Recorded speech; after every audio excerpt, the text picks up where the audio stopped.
Hey, Steve. Hiya, Fantastic to see Paul. you. How are you, mate? All right, lovely to be here. Good stuff. Now, I hear you're going to talk to us about how you look after yourself in the film business. Yes, I thought that would be a nice thing to cover. I know you've had loads of professionals talking about what I normally do, dialogue and ADR, Yeah. and supervising things. But it's something I'm quite passionate about. It's quite a tricky subject. And there are just certain things you need to be aware of when you're starting out in the industry and just, yeah, things to keep an eye on, look just on how to look after yourself. Um, yeah, Fine. And so we were talking about what? Joining unions, like sort of to protect yourself, things like Beck too, and yeah. I think what my first advice would be for someone who's like trying to start out in the industry is to find the networks of professionals who do the role you want. right. And like say for sound editors, we've got a big WhatsApp group with sort of 500 people in, and you can ask any questions. You can ask if you're unsure about contracts or terms and conditions or just general working practices, what's expected, what's reasonable. Because what I found when I started 25 years ago was there wasn't that open discussion about what would be fair or reasonable, um, or just what you should be paid, for instance. Right.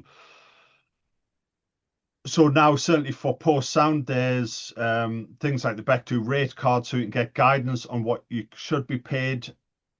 But so I think it's a two-pronged thing to protect yourself is find a network of people who will advise you. And what you'll find industry wide, not just in sound, everybody who is further along in their career will be very generous with their time. They Right. will always talk to you, they'll always give you advice. The main thing is certainly if you are trying to get in is just to appear keen and polite. Like we all in the whole industry just love our bits. We love Yeah. our niches. We're so passionate. We're just like certainly in sound, we just absolutely love it. There's just something nerdy and weird, and we just adore it. So we will always share that with people who come and are enthusiastic and keen and passionate themselves. But one thing that can lead to is when you're starting out, you will sort of make yourself a little bit vulnerable to getting taken advantage of in Yeah. terms of they'll sort of offer you 20 quid to do this thing. And it is entirely down to you whether you do it or not. Yeah. It You need to meet people, you need to find out what sort of work is, what it's about, who you talk to, and you only get that by doing jobs. So I'd say to do a few jobs like that for next to no money is just an excellent way to meet people Yeah. and to do the physical work and to learn from people who've been before you. But you've just got to be aware not to do that for too long Exactly. because you don't want to be known for working for that little money. But it is a really good way And the other, to get yourself in. yeah, the other thing, Steve, I find is what I always say is, okay, say it's 20 quid, which we all know is much less than it should be. But I kind of say sometimes, what else would you be doing? Are you just Hmm. going to be in bed sleeping? And the other thing, which I think is really important, is it's not just that 20 quid. You might meet Joe Bloggs, who is making a movie and wants to take you with him. Yeah. But Exactly. it's a fine line, isn't it? Because I like encouraging the youngsters, but you don't want them to get the mickey taken out of them. No, absolutely. And you don't want a sort of industry wide sort of ethos that people can be taken advantage of, Yes. especially the younguns. We're all trying to discourage that, but you do need to test the waters. You need to try it. You need to know, certainly in sound, do you really enjoy it? Do you want to Yeah. do that? Because it's an amazing job and a fantastic industry, but you have to want to do it Yeah. because it is hard. The hours are hard, the demands are hard, the pressures are hard. But if you love the job, then all that is completely manageable. It just You just have to look after yourself a little bit, by, like I say, seeking out the people who've been before you and asking their advice. If ever you're unsure, you can join Beck2, which is our union. They'll look through contracts, give you legal advice, use the rate card, and all that sort of thing. So yeah, it is an amazing thing, but it's very easy to be overwhelmed by the expectations. So you have to support yourself. And if you can, when you start out, just think about the balance between your work and your life. Make sure you don't do sort of 12, 14 hours a day, certainly on very low pay, because you just burn out. Like, you won't last. Yeah, You really just have to pace be yourself. able, be able to put boundaries in place. Yeah, Yeah. no, no, it's funny because you don't want to work for too little. Also, that doesn't make you look very good with your colleagues who think, well, I should be doing that, and I want a lot more. If I Yeah. was doing it properly. Yeah. Yeah. When we sort of set our branch of the union up probably 6 or 7 years ago, people talked about whether we should be strong arming other people into not accepting certain rates, low Yeah, paid jobs. And we decided not to, because nobody knows what anyone's situation is. Like, if I'd been out of work for 6 months and I was desperate to pay the mortgage, I would take that work, yeah. because you have to. Necessity demands it. Well, I'm afraid it does. So there is an argument for, you know what your situation is, Yeah. um, and you have to decide whether you should take that work or not Mm, for that rate. But yes, I mean, there's a whole discussion about accessibility to the industry. There's been a lot in the press recently about sort of the middle classes being more prevalent within the industry, because obviously, as a starting point, they have parents who can afford to support them, so they can take that job at £20 a day. Whereas a lot of sort of working class kids couldn't do that, because their yeah. parents can't just pay their rent for them Yeah. while they take Yeah. the 20 quid a day jobs. I mean, that is an issue. It's sort of narrowing the industry. I think we should have like a wider pool of people to join on, because it's their experience. Like, it's an artistic thing. And if you have an industry that is solely middle class, solely from one kind of strata, it's a very narrow artistic perspective. Like, you Yes. want a richer, deeper, like, you want all these different experiences coming into this Yeah. melting More pot. diverse, really. Just 100% more diverse. Like, I look at sound, and we've done an awful lot in the last sort of 5, 6 years to increase the diversity of the sound post production.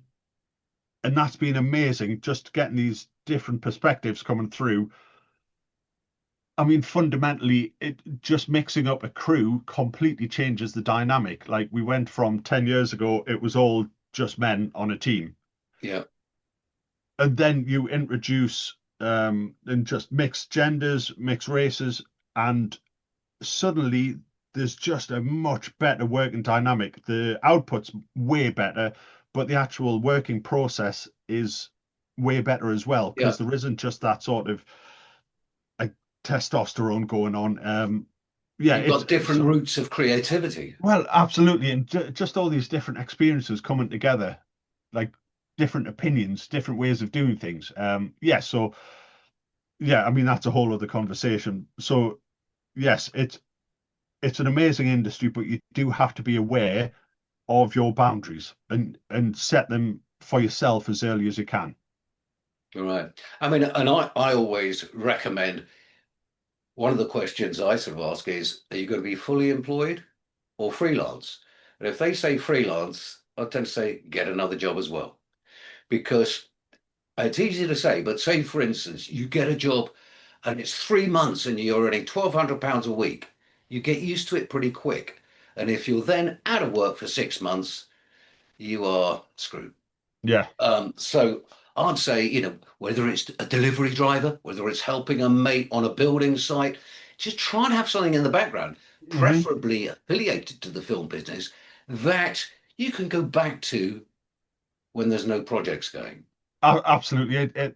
It's vital, certainly when you start. I mean, I've been doing it 25 years, and last year I had 5 months off, which I've Yeah, never had off before. yeah, It was just unheard of. yeah.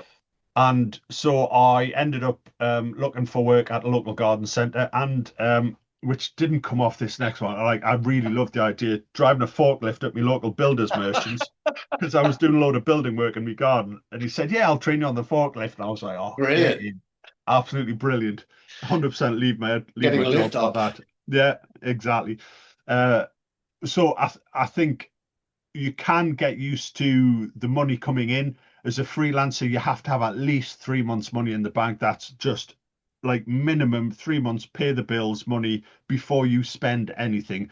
Always save your tax money. That's just vital. So, Yeah, so whatever you earn, put at least 25%, ideally 30% away for tax, and then save 3 months in advance um, before you go out and buy anything. yeah. And the other thing I say sometimes is get another bank account. Hmm. Because if you've just got one bank account, your salary is going into it, and all these direct debits are going out, and then you go out of work, then one might go out to a bill that's secondary, and you miss the tax man. So what I say sometimes is just put a bit in the other bank account so that you are aware and you're in command of what goes where. Hmm. Yeah, yeah, it's a good idea. Yeah, I've always had a separate tax account, just so I know that I've got my tax saved up. Um, Sadly, this year I don't know what went wrong, but I haven't got my tax. I know the feeling. Uh, Yeah. after this many years, I can still mess it up. So, yeah, yeah, easily done. But yes, I think it's just an amazing industry. It's such a lovely job. Every job's so different. You can work on just completely pulls apart jobs within a few months, and generally everyone's absolutely lovely and just this complete creative team. It is wonderful, but you just have to be aware of boundaries, And pitfalls. pitfalls. Because certainly, if you're on a TV job, Yeah. uh, certainly in sound, you don't get a contract. You're not contracted by production or a facility who will hire you. It's basically you get a phone call saying, "Are you free?" You say yes. They tell you how much money you're getting. Yeah. If you're on a film 30 million and above, you will have a contract. There'll be an official packed bet to contract. But that's only for films 30 million and above. So if their budget is less than that, no contract. Yeah. And I find it rather annoying that if you're on a film set where you'll get paid within what, 7 days, nine max, and yet I'm freelance, I put an invoice and they say 30 days. Yeah, Um, so I don't think we've got it quite as easy as, we haven't. And I think that comes from the people on set are very powerful. They're very unionized and yeah, very well connected and just really strong in that respect. Sound, we're not quite there yet. Um, and people on set have the power to shut a set down, which is why they're yes, so powerful, because the Sparks or the riggers or whoever would just go, I'm going to press the red button and your like production will A-list stop. cast are going to grind to a halt. And that's a Yeah, nightmare. So they are very powerful and are very happy to flex that power. Um, so yes, that is why networking with your peers is so important. So when you don't get paid on day 31, after yeah, invoices get in, you jump on the WhatsApp group and say, I haven't been paid, and everyone will shout at you going, these are your legal rights. This is what you do now. You start charging interest on day one. You send this letter as a template, and you get that support right. because we are generally all freelancers in our industry, and we need that network of support because everyone's been through your problem. So, and they'll always tell you what they did, Yeah, um, which is why we set up our branch of the union and the sound editors WhatsApp group as well, just to give that help yeah, support. it's nice. We can sort of rely on it. Yeah, Well, Steve, I'm really glad I had a chat with you. And I think it's really useful information.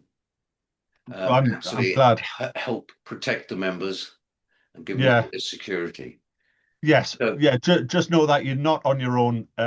In whichever branch you end up in, of the film industry, just seek the advice of the people who've been in it longer. brilliant. Thank you so much, Steve. Lovely. You're very welcome, Paul. Best of luck. Thanks, mate. And I'm looking forward to working with you again. Yes, you too, mate. Cheers.